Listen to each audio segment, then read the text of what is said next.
but really it kind of comes down to years. It has been a long time to get to where we are today.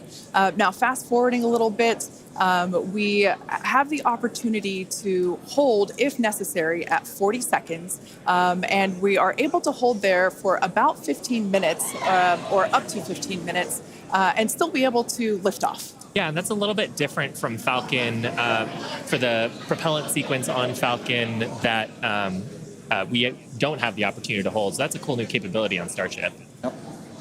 Right now, T-minus 3 minutes, 10 seconds and counting. We got some great views from the drone. It's nice that the fog is slowly lifting. We get some of the blue skies, hopefully good views. What we're waiting for right now is closeout of propellant loading on the first stage. That should be wrapping up here shortly. In fact, it looks like fuel fill and drain valves are coming closed. That means first stage is fully loaded, second stage fully loaded, and that 10 million pounds of propellant on board the Starship launch vehicle. I want to take a quick moment to say that the crowd energy here is electric. I feel like it's Falcon Heavy test demo all over again. And hopefully you'll hear us as we get into the plus count. But right now, next activity is coming up. The flight termination system arms at T-minus 2 minutes. Thrust vector control checkouts at T-minus 2 minutes. And then after that, major activity will be the T-minus 40-second gate. 1 million people watching. Here's a view looking up at the 33 Raptor engines. There are 20 engines in a circle on the outside, and as Shiva said earlier, 13 engines on the center. Those are the ones that gimbal and steer the vehicle.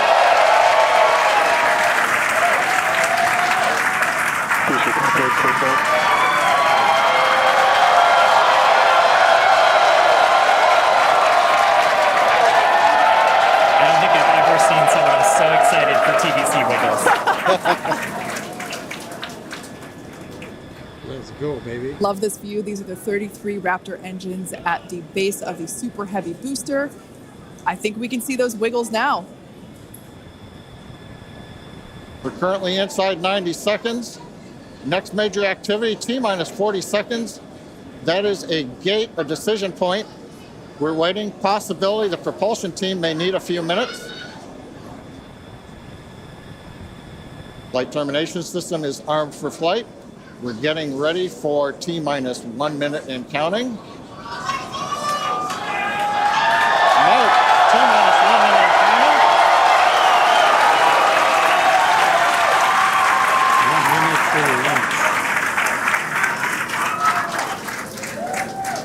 41. Next, we'll see as we get past T-minus 40 seconds for final checks of the vehicle.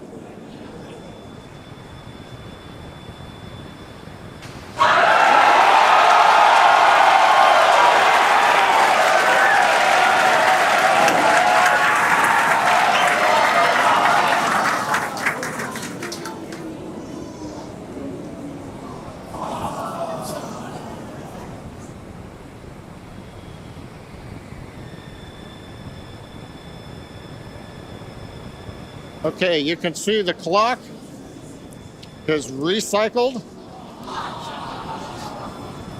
Flight director has called a hold. We are recycling. For the moment, we'll see where they move the clock back to. They could hold at T-minus 40 seconds. They could go to an earlier point. Give us a minute to listen into the nets, and we'll see if we can get you more information to share.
John Innsbrucker again here at the Hawthorne webcast desk. We're holding at T-minus 40 seconds. What we've heard so far is we have a couple of issues we're working. One is the booster tank pressurization. Final pressurization was just a little bit long. That's not unusual. We've held at T-minus 40 seconds before to pressurize. That appears to have been resolved. At the same time on the second stage, they're working some final purging. We should know very shortly if that is cleared and if we'll continue the countdown. That's good. That's good. Everyone, especially that person, is excited to keep going. Like John said, we should know shortly if we are able to continue. But as we mentioned before, we are able to hold up to 15 minutes and still be able to lift off today. Yeah, on Falcon 9, it's a little bit different. Once we start propellant loading, we pretty much have to go at the targeted time. Otherwise, the propellants can warm up and we may not have the performance for that particular mission profile. It's a little bit different on And Starship. folks, if I can interrupt, Yeah. it looks like they're clearing all the flags, and we're going to release at T-minus 40 seconds. That is amazing news. Amazing. Team working quickly through their issues on first and second stages. And I'm sure all of the rehearsals and simulations that they've been doing have prepared them to evaluate this data quickly to try to get us in for today's launch attempt. For those of you just joining, we have a brief hold at the T-minus 40 second mark. The team is resolving one issue with the bleed purge on the stage 2 Raptors. Like John just said, the teams are quickly working that, and it looks like the flags are being cleared as we speak. So we should be able to resume the launch countdown any moment now. And it's worth noting on Starship that once we resume the countdown, it restarts from the 40-second period, and then we keep going unless another condition pops up. So stick around because Starship could be going here real soon. Don't walk away, that's for sure. Amazing views here coming to us from Starbase, Texas. Cheering to close the start again.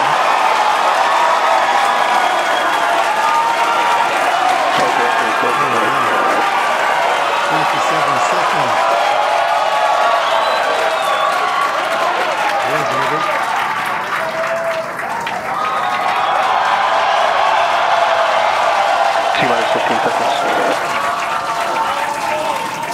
Let's go. 10, 9, 8, 7, 6, 5, 4, 3.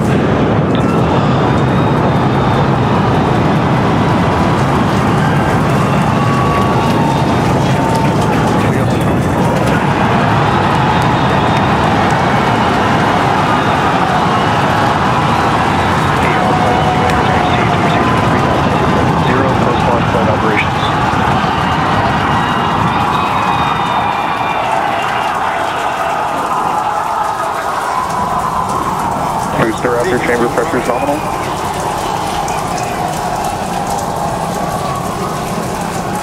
plus 43 seconds into the test flight of the inaugural Starship vehicle. Tower cleared, we're into pitch over. Propulsion reports first stage engines nominal. What a sight from the ground cameras at Starbase. We're flying at twice the thrust of the Saturn V heading to space. Acquisition of signal, Corpus Christi. We're throttled down and throttled back up. Going through the period of maximum aerodynamic pressure.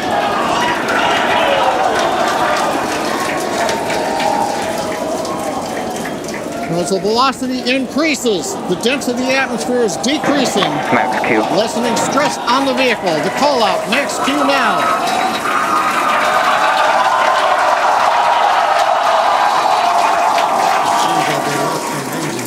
Continuing to watch the first stage as we head down range.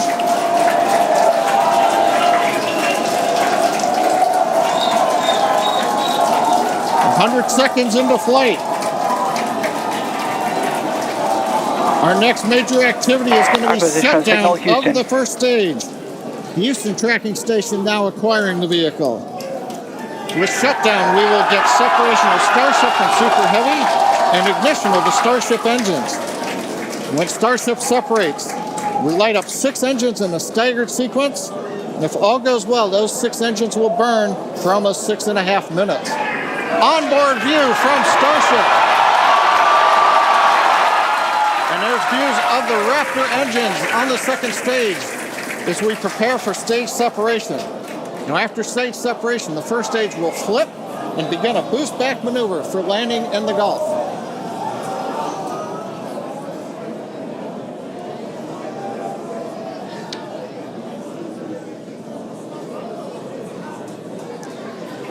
Continuing to fly, 2 minutes 40 seconds. Let's get ready for main engine cutoff.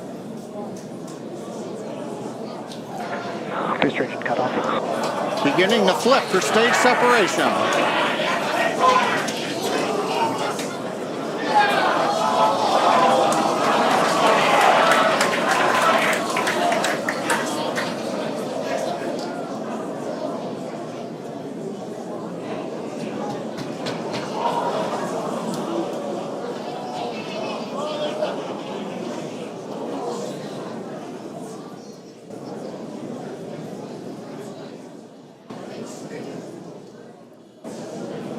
As of right now, we are awaiting stage separation, where Starship should separate from the Super Heavy booster. It's not separating. Yeah, Kate, right now it looks like we saw the start of the flip, but obviously we're seeing from the ground cameras the entire Starship stack continuing to rotate. We should have had separation by now. Obviously, this is does not appear to be a nominal situation. Yeah, it does appear to be spinning, but I do want to remind everyone that everything after clearing the tower was icing on the cake.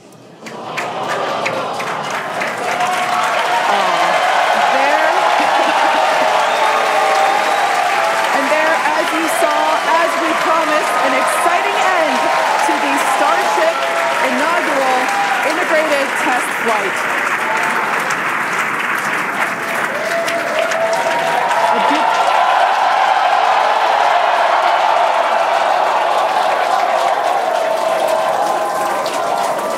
Everyone here absolutely pumped to clear the pad and make it this far into the test flight, the first integrated flight of the booster and the Starship vehicle. Live view there of our control center at Starbase, which we refer to as Star Command. As we said before, obviously we wanted to make it all the way through, but to get this far, honestly, is amazing. Well, if you're just joining us, Starship just experienced what we call a rapid unscheduled disassembly, or a RUD, during ascent. But now this was a development test. This is the first test flight of Starship, and the goal was to gather the data, and as we said, clear the pad and get ready to go again. So you never know exactly what's going to happen, but as we promised, excitement is guaranteed. And Starship gave us a rather spectacular end to what was truly an incredible test thus far. As we mentioned at the start of today's program, any and all the data that we collected during the test is going to help us with further development of Starship, and it's going to improve the vehicle's reliability as SpaceX seeks to make life multiplanetary. It's really worth noting that the flight path was designed to be over water and all the air and sea space. Along with that flight path and those surrounding areas were cleared in advance of the test. And of course, we're going to be coordinating with local authorities for the recovery operation.